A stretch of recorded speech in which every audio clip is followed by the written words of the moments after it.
Hello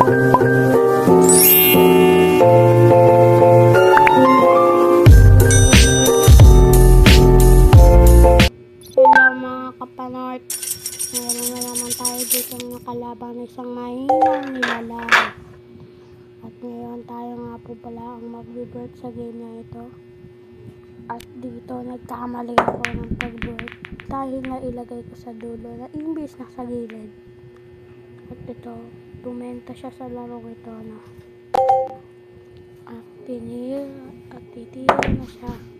Akala ko dito walang papasok. At nakita ko yung 7.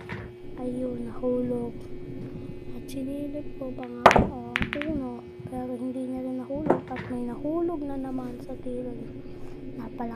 Napakalakas ng swerte ng kalaban natin na ito mga kapatid. Mga kapanort. Siya na naman po ang titira. At titira na nga po tayo dito dahil wala siyang nahulog sa kanya. Tira. Ayun. Lakak. At dito na bad shot tayo sa tirang ito. Yan. Ayun. Nahulog nga yung 8. Bad shot naman tayo. At pato ay tinutok niya sa 2. Pero ang nakakagulat dito ay bakit na binatak ang pato. Yan. Nagkamali tuloy siya. Wala siyang hulog, wala siyang tira. Tatamaan niya lang. Ayun, nahulog na ang pato. At ito na ang ating pagkakataon na tumira.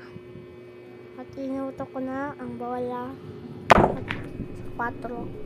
At pinila ko na. At akala ko sa tiro na ito ay scratch.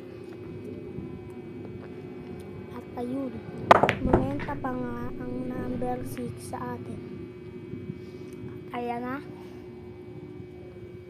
Dito sa tira ko na to ay umiiyak na siya.